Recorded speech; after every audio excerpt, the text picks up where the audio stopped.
to the NCAA Division II Final Four with their win last night over Hillsdale. I know that it's not quite as exciting as watching Pirates baseball in the springtime, Joe, but how about that for an accomplishment, huh? It's wonderful. And, I think this time of year is for both. It's for the start of the baseball season and the finishing up of the college basketball season. You betcha. You betcha. Our conversation with Joe Block brought to you by Marcus & Mack, a law firm representing injured people. So, Joe, you've been watching some baseball the last 4 or 5 days. I'm sure that there were points during the course of this spring that you thought, I'm not going to watch any baseball for the foreseeable future, but all of a sudden it came together. Had to feel good to you. Yeah, I mean, we were all just watching on the sidelines, whether you're a player or a manager or a broadcaster or a fan. It doesn't, my daughter's bus driver would ask me every day if I had updates. I said, I don't know what's going on. I just look. I started a backyard project, dug a big hole in the backyard, and then I found out that the lockout was over. I said, I better get to work. So my wife will ask me to patch that up when I get back home, but that's okay. It wasn't a big old swimming pool. There's not a huge hole back there, is there? No, I was just trying to do some erosion control stuff, and now I made it worse. So and now you made it worse. Beautiful.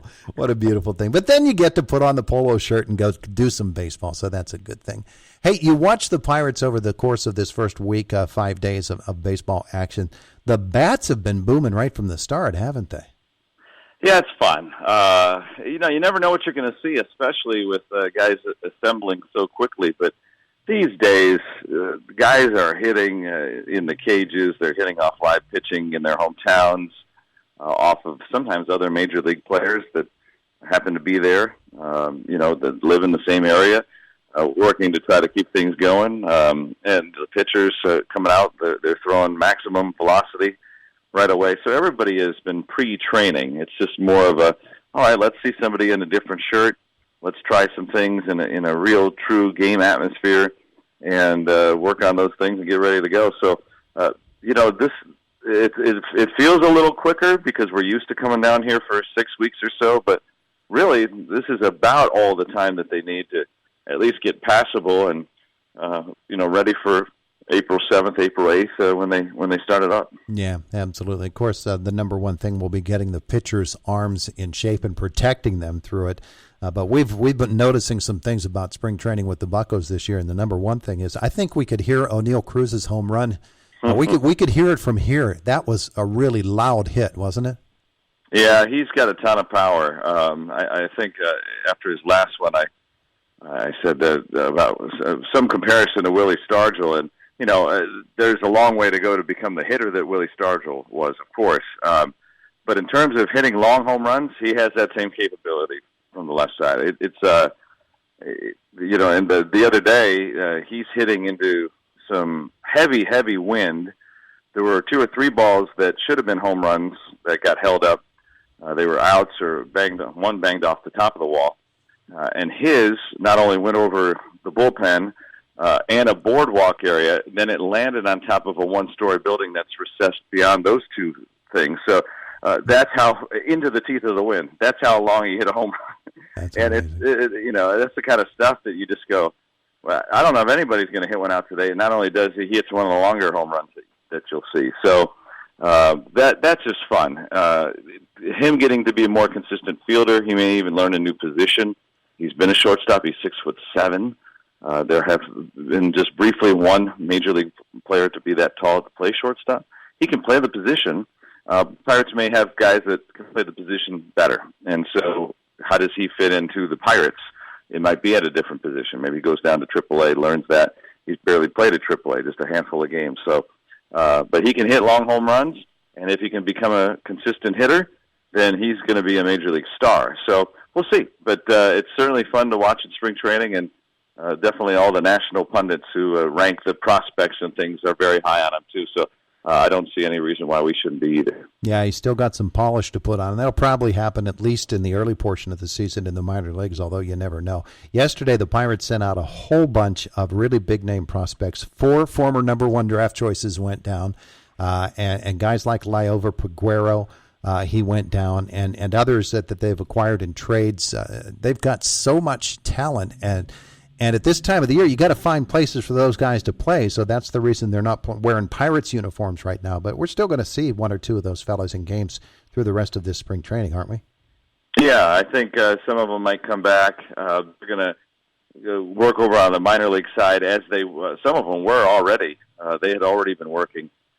Anyone that wasn't on the 40-man roster during the lockout, they reported to minor league camp as usual. So a lot of those guys will go right back. Not only will we see some of those guys in spring training games, we'll see some of those guys in Pirate uniform this year. Like you mentioned, Cruz, even if he does start the year in the minor leagues, as long as he hits consistently in the minor leagues, there's no reason not to bring him up at some point. Roansy Contreras made his major league debut a pitcher. Just one game. He's not a finished product yet in the minor leagues, but here's a taste. And then some of these other guys, I would anticipate a few of them are going to make it very tough for the Pirates to say, well, I think you're pretty much a finished product, at least in the minor leagues. Come on up. And so I think we're going to see a trickling of guys come up this year. Maybe as the year goes on, the team gets better and better. Some of the guys that have appeared for the Pirates, you think about J.T. Brubaker, Mitch Keller, Key Brian Hayes. These are guys that have shown at times they can be very good at the major league level or have had a great pedigree. Those guys, I think, can improve this year too and really start to show what the Pirates think of them. So if we're starting to see some of those types of things, well, the Pirates are going to be a much more competitive ball club this year. And then you start to see that these younger guys help out, and you get more and more young players coming up and make this team a really good team for years to come. Yeah, I think the thing for us Pirates fans is we've been so patient for so long, yes. And for a lot of them, the patience has run out, but we can see the light coming. And we're really excited about the fact that these guys they're on the way, and we have to be just a little bit patient, a little bit longer, and then we're going to see some special things, we hope, in Pirates baseball. The pitching staffs, we think about, we heard Derek Shelton the other day saying that really there's only one guy that I'm absolutely slotted in to the starting rotation, and that's the guy that started yesterday. It didn't do also well, Quintana. But they've got some arms to choose from in that starting rotation, don't they? Yeah, and I think, Quintana's going to have to pitch well to keep his spot, but they promised him that. He's a veteran. He's been an all-star. He's going to get, the first right of refusal, I think. But that doesn't last forever, of course, because they've got young guys, and he knows that too. So, Brubaker pitched very well in a couple of innings. Mitch Keller throwing 3 miles per hour harder than he did last year, but with command, but with conviction, it appeared. That is an encouraging sign for, in one start in spring training, of course, but that's what you're hoping for, is some of those guys to step forward. Will Crowe starts today in Lakeland. He went through a major league season as a starting pitcher, ups and downs, but there's things that you see that, okay, he could be a better starter. So some of those guys got to step up because there's other guys coming. And I think that's what we're going to see in 2022 is, all right, enough of the auditions. We want to see, you're right, patience is worn thin if you even have it left.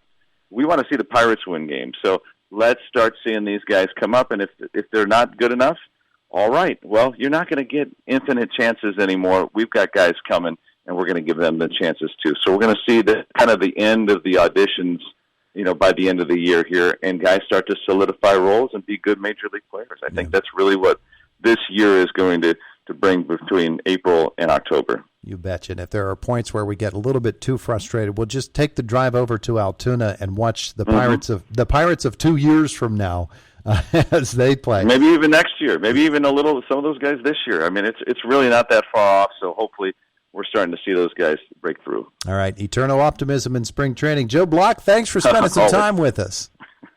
Always. Thanks again for having me on. I appreciate it. Talk to you on Friday. There's Joe Block with us this morning on Indiana in the Morning, the voice of Indiana County, WCCS 101.1 FM and AM 1160.